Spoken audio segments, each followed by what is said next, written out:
Tá todo mundo fazendo um PowerPoint para celebrar a cassação do mandato do deputado Deltan Dallagnol. Mas terá sido perseguição? Dizem que no direito tudo depende. Será que sim? Será que não? Muito bem-vindas, muito bem-vindos, muito bem-vindes ao Papo Juriscast, seu podcast jurídico diferente. Eu sou Erickson Moraes e estou aqui virtualmente ladeado por meus queridíssimos amigos Bel Becker.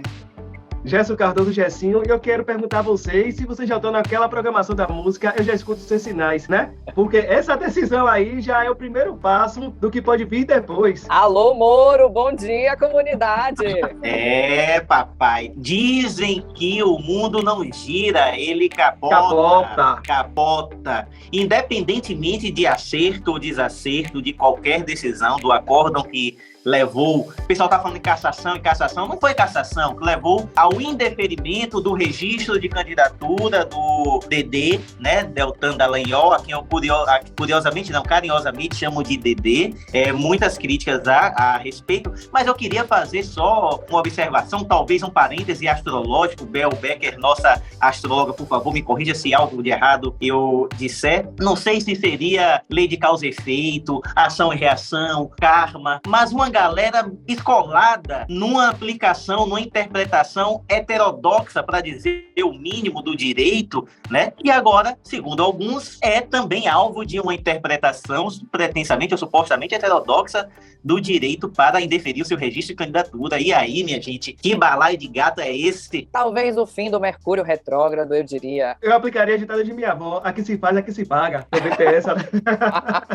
Gente, é importante a gente contextualizar algumas questões aí que estão sendo levantadas para a gente poder tirar algumas dúvidas, né? E a gente, enfim, debatendo sobre isso. Importante dizer que membros da administração pública, eles têm de ser morais, eles têm que ter uma moralidade, né, por trás dele. Todas essas ações deles não devem ser questionadas. E o que acontece é que o deputado Deltan Martinazzo Dallagnol, né, que é o nome completo dele, ele, quando era membro do Ministério Público, foi muito questionado. Ele respondeu não só a PADES, mas também a sindicâncias. E ainda assim, saiu correndo para se exonerar e conseguir dar aquele tempinho da lei para poder se candidatar enquanto político. A ideia da ficha limpa é justamente que todos os candidatos à política, seja qual for o cargo, e tenham um passado, né, de moralidade. E ele, enquanto membro do Ministério Público, sendo questionado justamente na questão da moralidade, é que pegou. Então, os partidos que entraram com um pedido, né, de revisão no TSE para que a candidatura dele fosse questionada, alegaram justamente isso. Mas o histórico dele é de responder a muitos procedimentos administrativos enquanto membro do Ministério Público. Como é que ele se candidata e se elege?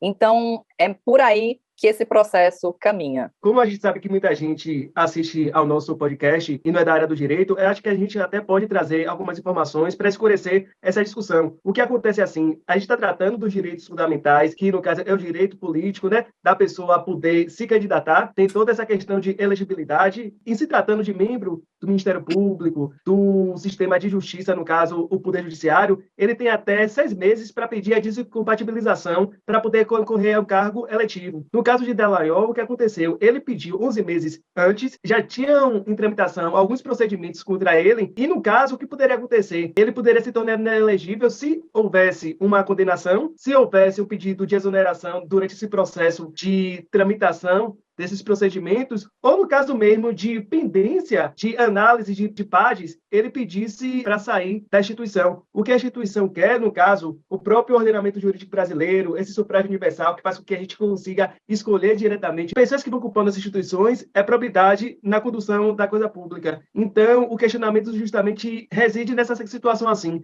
Ele poderia ter adotado uma postura de sair do Ministério Público, pedir a exoneração, na pendência de que tudo ainda estava sujeito à apuração. Isso daí vai terminar refletindo, inclusive, na possibilidade deles se candidatar, exercitar essa questão da capacidade passiva, né, de ser eleito, porque qual seria a consequência? Uma vez sendo julgados os processos, uma vez identificando que ele seria uma pessoa culpada pelas supostas infrações alegadas, era a suspensão dos direitos políticos por 8 anos. Ele se anteveio e terminou gerando todo esse fato que a gente está agora hora discutindo. Curtiu esse tipo de conteúdo? Então não se esqueça de deixar o like e se inscrever no canal do Papo Juriscast, ativando o sininho. Nós estamos também no Google Podcasts e no Spotify. No Instagram é o @Papo Juriscast. Tudo começa aí, nesse histórico dele. Ele não tinha um tempo legal de advocacia, de exercício, né, de prática para poder ser membro do Ministério Público, e ele se antecedeu através de um habeas corpus questionável, porque é muito raro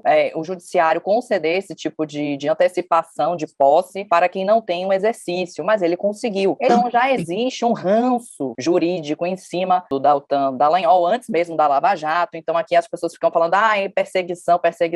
Eu preciso fazer esse destaque que antes mesmo de existir a Lava Jato, já existia questionamento sobre ele, enquanto pessoa mesmo. E por que ele fica tentando burlar as coisas, né? E essa escapadinha dele do Ministério Público, de mais tempo do que o que seria necessário, foi visto pelo Judiciário agora. E é importante ressaltar que, embora o fundamento do acórdão, o fundamento da decisão do TSE, que levou ao indeferimento do seu registro de candidatura, tenha sido especificamente essa, né, dele ter pedido demissão, ter pedido exoneração do seu cargo de procurador da República para fugir de possível pena mais grave, como a de exoneração, a de demissão, houve outro fundamento também, que, embora não tenha sido acolhido por um fator específico, que nós vamos explicar lá à frente, é importante que a gente traga, que a gente jogue luz também sobre isso, como uma maneira de dizer, de mostrar que nem todos que se colocam como paladinos da moralidade, da verdade, na verdade, quase nenhum, ou talvez até nenhum dos que se coloquem nessa condição de paladinos da moral, sejam realmente esses santos todos que demonstram. E um dos fundamentos do recurso contra o registro de candidatura dele foi justamente a malversação de verba pública, foi justamente o mau uso, foi justamente a aplicação ilegal, ímproba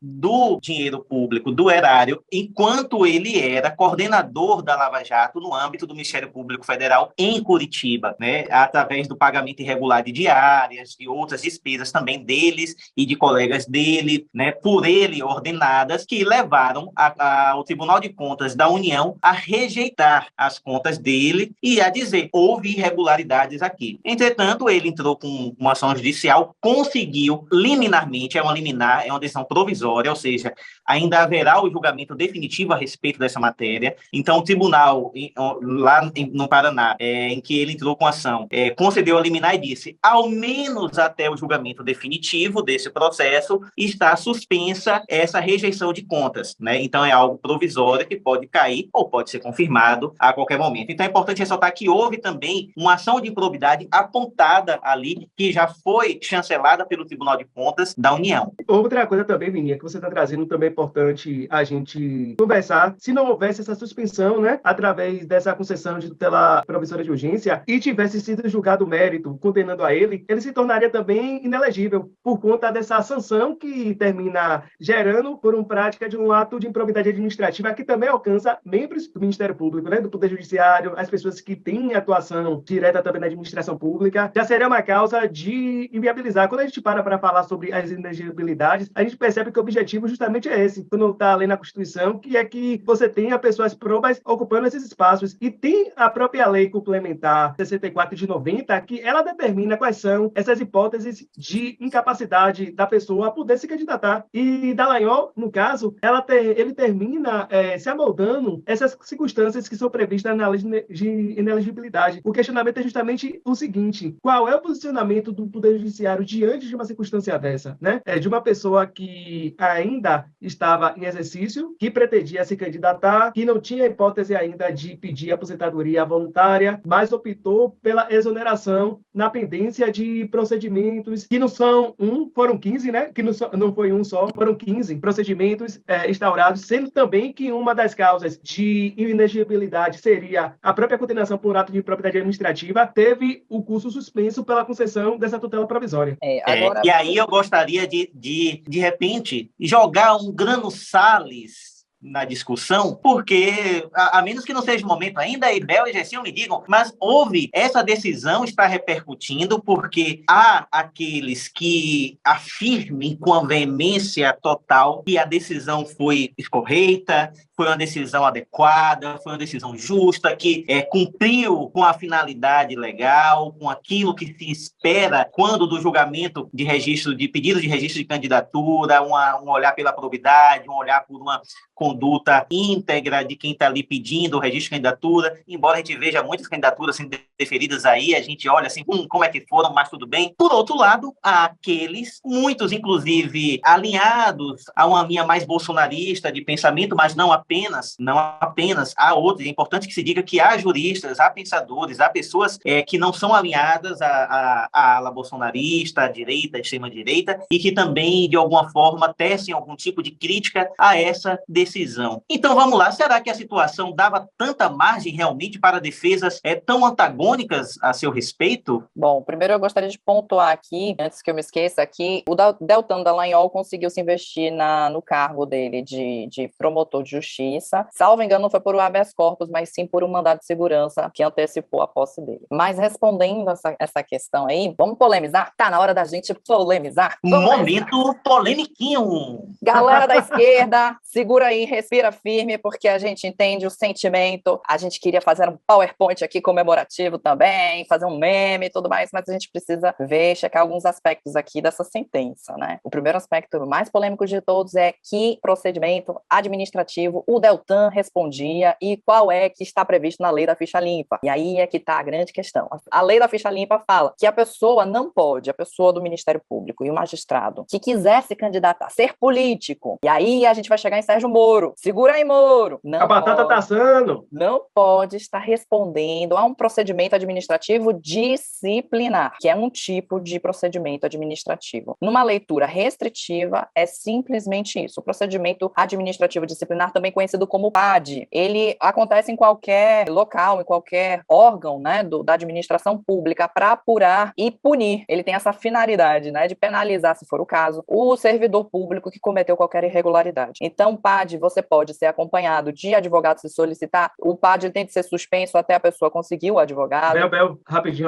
Sabe o que acontece? A questão do PAD já é o próprio processo, não é procedimento. É importante dizer isso. É um processo administrativo em que você vai ter o contraditório garantido, a ampla defesa garantida, e é diferente, e aí vou agora chegar na polêmica, é diferente do que o Deltan estava de fato respondendo. O Deltan já tinha respondido a 2 PADs que tinham sido encerrados, concluído, ele teve uma condenação de multa, PPP, ponto, final. Mas ele respondia... Censura da advertência, desculpa te interromper. Foi a advertência. Censura da advertência. Só que ele respondia a 15 outros procedimentos, que não eram processos administrativos, não eram PADs, e sim sindicância. A sindicância, ela visa apurar alguma irregularidade, mas ela não tem o objetivo de punir, ela não tem garantido contraditório. A questão do advogado, inclusive a presença da parte pode ser excluída, entendeu? Então, assim, eles podem notificar a pessoa do investigado, o investigado não ir, entendeu? A sindicância, ela não é um procedimento prévio do PAD, é importante a gente dizer isso.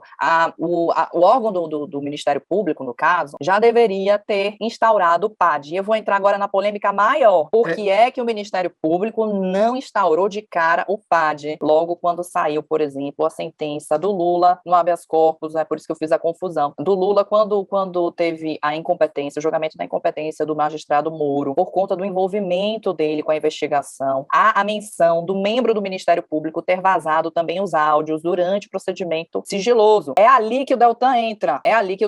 Inclusive, essa parte do habeas corpus foi pega na sentença do Benedito de cassação do Deltan Dallagnol, tá? Só para vocês entenderem que houve muita influência do Deltan nas investigações, e isso foi relatado no habeas corpus. E aí é que vem o questionamento do Ministério Público: por que vocês não abriram PAD? Quando saiu a decisão do habeas corpus lá atrás, né, envolvendo o Deltan Dallagnol, porque uma coisa assim é inegável: moralidade, enquanto servidor público, Deltan Dallagnol não apresentou. E tem uma coisa também interessante: por mais que o procedimento ele não enseje por si só essa possibilidade de causar inegibilidade do candidato, né, da pessoa que quer se candidatar, essas circunstâncias também vão ser consideradas na hora da apreciação de um caso concreto, já que você está ali na busca de um candidato que represente o interesse da sociedade, um candidato que vai utilizar a coisa pública com cuidado, um candidato que atue com base nos princípios da administração pública, da legalidade, da imparcialidade, da moralidade, da publicidade. Os princípios da administração. Né? Que é uma pessoa que age de forma razoável. E todo esse histórico de Dallagnol terminou impulsionando a gerar esse entendimento. O que a gente pode questionar é se essa decisão termina contrariando todo o princípio da segurança jurídica, se essa decisão termina também sendo um passo a aposte para a prática de outras irregularidades. Mas, por outro lado, não podemos deixar de considerar que houve toda uma postura que aparentava ser uma postura legal, mas era uma prática antecipada de justamente burlar a possibilidade de ser sancionado. Uma vez sancionado, ficaria inelegível. Uma vez inelegível, não poderia estar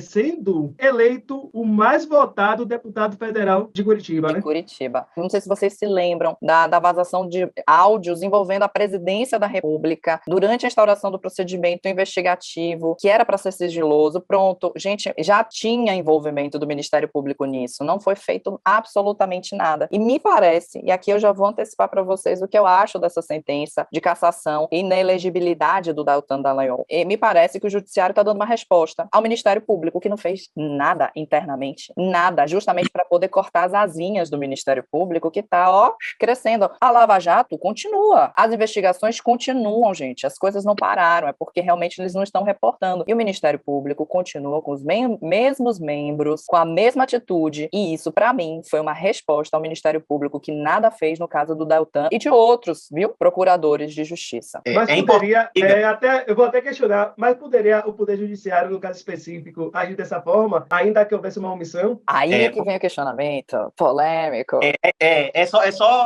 Pois é, né? Porque, ao fim e ao cabo, em algum aspecto, acabou que, pode-se dizer, eu acho que é uma forçaçãozinha de barra, mas pode-se dizer que o TSE fez algo que deveria ter sido feito lá atrás pelo Conselho Nacional do Ministério Público. Mas nós precisamos fazer pelo menos uma observação a respeito, não do julgamento em si, mas de algo que vem a prioristicamente, que é o seguinte: membros do Ministério Público e do Poder Judiciário, magistrados e promotores, procuradores da República, são agentes políticos, né? Agentes políticos não no sentido político, de político partidário, mas agentes políticos, isso na precisa definição dos cânones do direito administrativo, do que diz a Constituição da República, porque são agentes que não estão vinculados hierarquicamente a nenhuma outra autoridade. A sua vinculação decorre diretamente da Constituição da República e das leis. Ponto. Então, por isso eles são agentes políticos, porque exercem função de Estado. As funções da magistratura e do Ministério Público são funções de Estado, são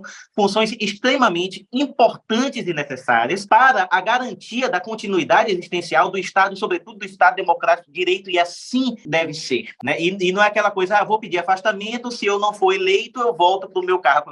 Não, tem que pedir demissão, se for eleito, ótimo, se não for, vai procurar emprego. O que é que acontece? Qual a finalidade dessa norma mais severa, mais restritiva? Justamente decorre do fato de membros do Poder Judiciário e do Ministério Público exercerem essa função de Estado, né? São agentes políticos e têm um poder muito grande, uma possibilidade muito grande de instrumentalizar as suas ações e as suas funções constitucionalmente estabelecidas em desvio de finalidade, inclusive, para promover atos que sim, a um patamar capaz de levá-lo a concorrer e a ser eleito. E aí eu pego e foco especificamente na figura do Deltan Dallagnol e do Sérgio Moro.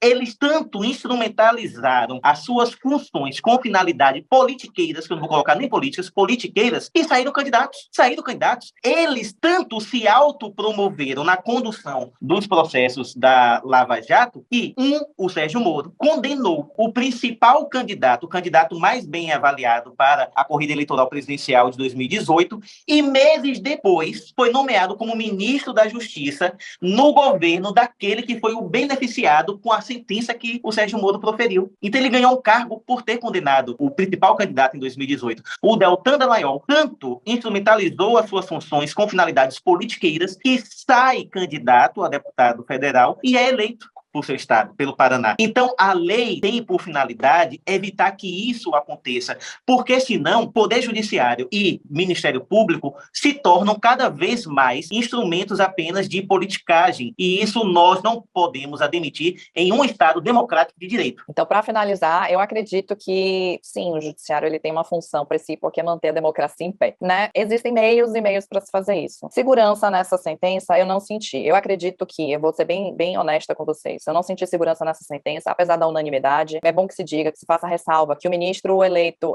ministro do STF, que também está no TSE, o Cássio Nunes, que foi colocado pelo Bolsonaro versus Deltan Dallagnol versus Moro, hoje já não estão mais no mesmo polo. Então, a unanimidade, ela é possível. E é questionável também, gente. Ela é questionável. Sob o ponto de vista da aplicação da própria lei, ela pode ser questionada, essa sentença, porque houve realmente uma interpretação, sim, maior de que o procedimento administrativo poderia ser um procedimento administrativo como uma sindicância. E não sei como eles vão sustentar isso em grau de recurso. Me parece que por um histórico do Deltan Dallagnol, né, conhecido também como filhinho de papai, vem cá, filhinho de papai, nesse histórico dele, ele tem conseguido reverter tanta coisa, gente. Mas uma coisa que a gente precisa bater aqui na tecla, moral ele não tem. Enquanto membro do Ministério Público, ele não teve nenhuma moralidade, inclusive de ficar e responder aos PADs finais, né, às próprias sindicâncias, que com certeza seriam instauradas e transformadas em PAD. E ele agora está sentindo o próprio veneno, porque ele, enquanto membro do Ministério Público, se utilizou tanto de manobras para poder colocar as pessoas que ele queria no lugar, que agora, para mim, ele está sentindo realmente o veneno, o próprio veneno dele. É assim que as coisas acontecem na vida. Um susto vale a pena. Que tal, Deltan? Um sustinho é gostoso. O que a gente percebe é que esse candidato mais votado do estado do Paraná teve essa decisão, seu desfavor, justamente por conta dessa antecipação. Foi isso que ocorreu. E quando vocês estavam falando aqui, eu parei para pensar sobre uma circunstância de uma forma comparativa, embora a gente esteja trabalhando de campos diferentes, mas seria aquela ideia de que aquele ato praticado, embora ainda não concluído, geraria também toda essa repercussão. Foi isso que o próprio sentido da decisão reconheceu. Essa antecipação foi vista na perspectiva de bula, consequentemente interpretando que ele queria se desvencilhar da aplicação da penalidade que seria uma possível aposentadoria compulsória, que seria uma possível cassação dos direitos políticos por conta dessa conduta histórica reiterada que representa uma violação à coisa pública, né? A moralidade que busca ser perseguida para aquelas pessoas que atuam no âmbito da administração, no âmbito do poder judiciário, do Ministério Público, enfim, onde tem interesses de todo o povo brasileiro, que é o verdadeiro detentor do sufrágio universal. E uma outra coisa, né? Das lições de hermenêutica que trazemos, que aprendemos desde a faculdade, nós devemos buscar também o espírito da lei, a mens legis, a finalidade do legislador, a mens legislatores, o que é que se busca com essa lei. Com essa lei não se busca de uma forma restrita, e isso aqui é o entendimento meu, né? Eu não estou falando pelo podcast, mas, assim, no meu entendimento, a lei não busca impedir que membros do Ministério Público e do Poder Judiciário que estejam respondendo a processo administrativo disciplinar se exonerem para fugir de eventual... Porque, veja, gente, o pessoal fala assim, vou abrir um parênteses, mas o acórdão trata de eventualidade. O acórdão fala, acaso poderia, mas a lei também faz isso quando se reporta ao PAD, porque a abertura de um PAD não quer dizer que vai levar à penação. O PAD pode chegar à conclusão de que a pessoa não cometeu aquela situação. E a lei traz em si mesma uma presunção. Há uma presunção legal de tentativa de burla à lei quando o servidor, quando o membro do Ministério Público se exonera. Já há uma presunção íncita à própria lei. Então, o que devemos perguntar é o seguinte, qual a mens legis, qual o espírito da lei, no meu entendimento, o espírito da lei, a finalidade da lei é impedir que membros do Poder Judiciário e do Ministério Público ímprobos que respondam a quaisquer procedimentos administrativos que tenham a possibilidade de levar a um apenamento mais grave, como, por exemplo, a demissão, a bem de serviço público, né, exoneração, aposentadoria compulsória, evitar que eles se exonerem antecipadamente a pedido para que consigam fugir da penalidade. Então, no meu entendimento, a finalidade da lei é essa, e nesse sentido é importante que a jurisprudência evolua, né, e aí que atinja todos, independente de campo ideológico. Seriam, então, duas medidas. Por exemplo, a lei prevê que, em um critério objetivo, que o simples questão de você responder ao processo administrativo disciplinar já geraria essa impossibilidade. Então, a interpretação também adotada, no caso concreto, terminaria seguindo essa mesma lógica, né? É uma situação que vocês que estão do outro lado também precisam refletir, porque, assim, direito é você buscar alcançar, você poder interpretar, você fazer com que aquele fato concreto seja refletido de uma forma conectada, de uma forma sistêmica, enfim, de uma forma que, no final de tudo, prevaleça a aplicação de um direito justo. É isso que a gente busca no sistema de justiça, isso que a gente quer até mesmo para que aconteça a entrega de uma prestação jurisdicional cada vez mais responsável, cada vez mais segura para o cidadão e a cidadã que termina procurando o Poder Judiciário, que termina sendo acionado no campo do sistema de justiça. E só mais uma observação. Por mim, a lei de ficha limpa deveria ser reformulada, inclusive para prever uma abstenção anual de uns 4, 5 anos em relação a membros do Ministério Público e magistrados, né, de se candidatarem à política, porque eles participam de um poder extremamente alto. Para mim, eles deveriam estar realmente excluídos durante algum tempo, independentemente de PAD ou não. Esse fica aqui a sugestão para o Congresso poder repensar na lei de ficha limpa, para a gente poder abarcar todo mundo sem nenhum lado. A você que nos acompanhou até aqui, o nosso muito obrigado. Aproveite, ative o sininho para receber as notificações. Estamos também no Spotify e no Google Podcast. Nos sigam também no Instagram, @PapoJurisCast. Beijos de luz em seu coração e vamos lá, vamos caçar a felicidade. Beijos.